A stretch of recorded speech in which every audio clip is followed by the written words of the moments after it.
जब भी महाभारत की बात होती है तो पांडव और कौरवों में अनेक योद्धाओं के पराक्रम और शौर्य की गाथाओं की चर्चा भी होती है, जैसे भीम, कर्ण, अर्जुन और दुर्योधन की। लेकिन शायद आप नहीं जानते कि इन सभी महाबलशालियों के अलावा एक और योद्धा भी था जो इन सभी से ज़्यादा शक्तिशाली और साहसी था। इतना ही नहीं, उसने पूरा महाभारत के युद्ध को अपने कटे हुए सिर से देखा था। इस योद्धा का नाम था बबरीक, जिसके पास एक ऐसा बाण था जिससे वह तीनों लोकों पर विजय प्राप्त करने की क्षमता रखता था। बबरीक घटोत्कच का पुत्र था, जिसने अपनी माता से युद्ध की सारी कलाएं सीखी थी। दरअसल बबरीक ने भगवान शिव की घोर तपस्या की थी, जिससे प्रसन्न होकर शिव जी ने 3 अमोघ तीर दिए थे। बबरीक भी महाभारत के युद्ध में भाग लेना चाहता था, लेकिन उसकी मां ने एक शर्त रखी थी कि कौरव और पांडवों में से जो भी हार रहा होगा, बबरीक उसकी तरफ से ही लड़ेगा। भगवान श्री कृष्ण यह बात जान चुके थे कि बबरीक बहुत शक्तिशाली है और अपने सिर्फ एक बाण से महाभारत के युद्ध की काया पलट कर सकता था, क्योंकि उस समय कौरवों की सेना पांडवों की सेना से हार रही थी। तो दोस्तों, यह बात जानने के बाद श्री कृष्ण ने क्या किया, यह दिलचस्प कथा जानने के लिए इस वीडियो को पूरा ज़रूर देखें और आप सभी से अनुरोध है कि कमेंट में जय श्री कृष्ण ज़रूर लिखें। आइए शुरू करते हैं। दोस्तों, महाभारत में सिर्फ योद्धाओं की गाथाएं ही नहीं, उनसे जुड़े श्राप, वरदान, आशीर्वाद में भी गहरे रहस्य समाये हुए हैं। पौराणिक कथाओं के अनुसार महाभारत युद्ध शुरू होने से पहले श्री कृष्ण ने सभी योद्धाओं से पूछा था कि यह युद्ध अकेले समाप्त करने में सभी योद्धाओं को कितना समय लगेगा। इस पर भीष्म पितामह ने कहा उन्हें 20 दिन चाहिए, तो द्रोणाचार्य ने 25 दिन मांगा, कर्ण ने 24 तो अर्जुन ने सर्वाधिक 28 दिन की मांग की। इन सभी के बीच बबरीक ने कहा उन्हें मात्र 1 मिनट ही चाहिए। वह भगवान शिव से मिले अपने सिर्फ 3 बाणों के बल पर इस महायुद्ध पर विजय प्राप्त कर सकते थे। बबरीक भीम के पुत्र और घटोत्कच के पुत्र थे। इन्हें युद्ध की कला की सीख अपनी मां से मिली थी। वह बचपन से ही बहुत बहादुर योद्धा थे। बबरीक की तपस्या से खुश होकर भगवान शिव ने उन्हें 3 दान दिए थे। शिवजी ने बबरीक को बताया था कि उनका पहला तीर दुश्मनों को रक्त जैसी ललिमा से रंग डालेगा। दूसरे तीर से वह जिन्हें बचाना चाहेंगे उनके दुश्मनों का नाश कर देगा, जबकि तीसरा और अंतिम तीर उन सभी चीज़ों को नष्ट कर देगा जिन्हें पहले तीर से रंगा गया है, या वे सभी चीज़ें जिन्हें रंगा नहीं गया। बबरीक के गुरु ने दक्षिणा के रूप में उससे 2 वचन लिए थे। पहला कि वह व्यक्तिगत प्रतिशोध के लिए तीर इस्तेमाल नहीं करेंगे। दूसरा, युद्ध कोई भी हो, बबरीक हमेशा कमज़ोर पक्ष का ही साथ देंगे।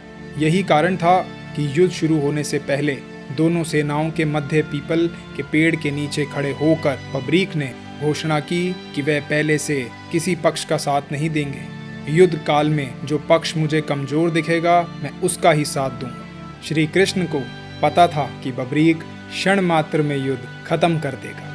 महाभारत के युद्ध को लेकर भगवान श्री कृष्ण को यह भय सताने लगा कि अगर बबरीक युद्ध में शामिल हुए और कौरवों की तरफ से यदि युद्ध किया तो पांडवों की हार सुनिश्चित है। बबरीक को हारे का सहारा कहा जाता है।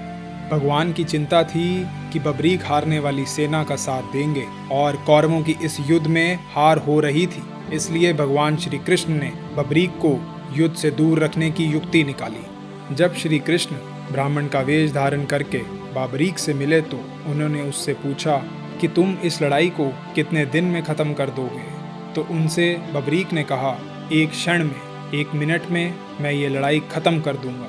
यह बात सुनकर श्री कृष्ण बहुत ही आश्चर्यचकित हो गए। उन्होंने कहा कि यह कैसे हो सकता है। तो बबरीक ने कहा कि मेरे पास ऐसी शक्तियां हैं, मैंने ऐसे तप किए हैं जिनसे मैंने बहुत अस्त्र शस्त्र हासिल किए हैं, जिससे मैं 1 क्षण में ही इस महाभारत को ख़त्म कर दूंगा। श्री कृष्ण ने कहा कि चलो दिखाओ कि तुम ऐसे कैसे कर सकते हो।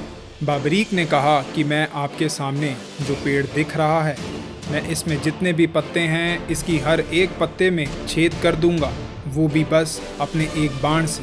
श्री कृष्ण ने कहा, क्या तुम ऐसा कैसे कर सकते हो? बाबरीक ने कहा हाँ। फिर श्री कृष्ण ने चुपके से एक पत्ता तोड़ के अपने पाँव के नीचे दबा लिया। जब बाबरीक ने उस पेड़ की तरफ तीर मारा तो पेड़ के हर एक पत्ते में छेद हो गया। जब श्री कृष्ण ने अपने पाँव को हटाया तो वह देखते हैं कि उनके पाँव के नीचे जो पत्ता था उसमें भी एक छेद हो चुका था। श्री कृष्ण इस बात से बहुत डर जाते हैं। फिर वह बाबरीक से पूछते हैं कि तुम इस महायुद्ध में किसका साथ दोगे। तो बाबरीक कहता है कि जो दिल कमज़ोर होगी मैं हमेशा उसी का ही साथ दूंगा।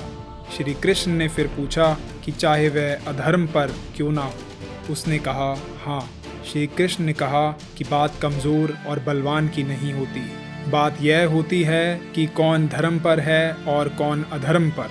तुम्हें हमेशा अधर्म का साथ देना चाहिए। बाबरीक उस समय अपने चरम पे था। उसने कहा ऐसा नहीं हो सकता, मैं हमेशा उसका ही साथ दूंगा जो कमज़ोर है।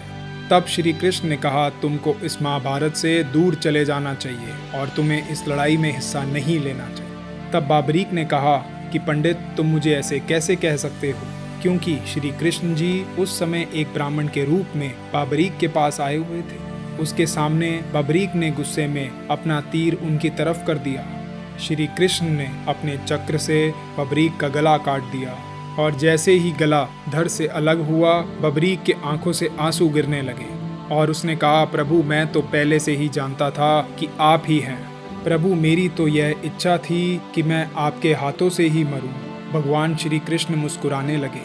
तब बाबरीक ने कहा कि मेरी एक इच्छा है कि मैं इस पूरे महाभारत को देखना चाहता हूं। तब भगवान श्री कृष्ण ने उन्हें वरदान दिया कि इस युद्ध के शुरू होने से लेकर अंत तक तुम्हारा यह सर जीवित ही रहेगा और तुम पूरे महाभारत को देख सकोगे।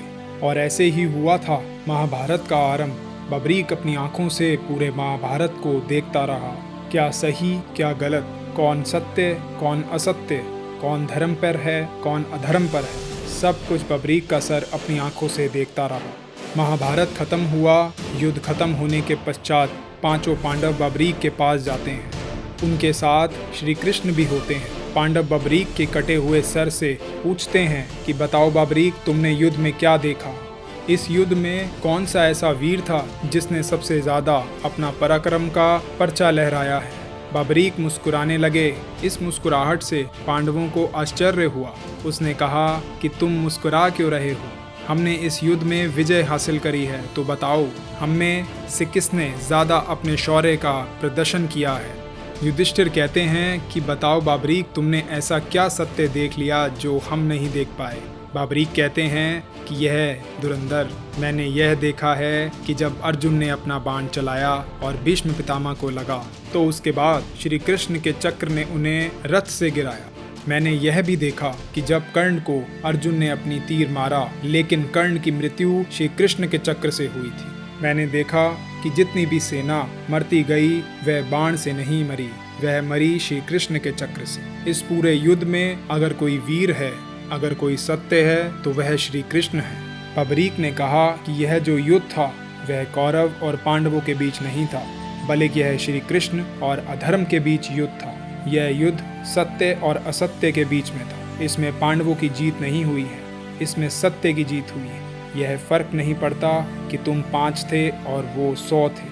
फर्क यह पड़ता है कि तुम सत्य की तरफ थे, वह असत्य की तरफ थे। इसके बाद श्री कृष्ण ने बाबरीक को एक वरदान दिया कि कलयुग में लोग उसे श्री कृष्ण के अवतार की तरह पूजेंगे। आज इस स्थान को खाटू मंदिर के नाम से भी जाना जाता है, जहाँ पर बाबरीक की खाटू श्याम जी के रूप में पूजा भी की जाती है। खाटू श्याम जी के मंदिर की बहुत मान्यता होने के उपरांत भी यहाँ मूलभूत सुविधाओं का अभाव रहता है। मंदिर में स्थान की कमी के कारण मेले में अवसर पर श्रद्धालुओं को दर्शन करने में 8 से 10 घंटे तक का समय लग जाता है। तो दोस्तों, बाबरीक के बारे में बनाया गया हमारा यह वीडियो आपको कैसा लगा, आप हमें कमेंट करके ज़रूर बताइएगा। जय श्री कृष्ण। Thank you. तो दोस्तों, आशा करता हूँ कि ये वीडियो आपको पसंद आया होगा, तो इसे ज़्यादा से ज़्यादा शेयर करिए। अगर आप नए हैं इस चैनल पे तो सब्सक्राइब एंड लाइक करना बिल्कुल भी मत भूलिएगा दोस्तों।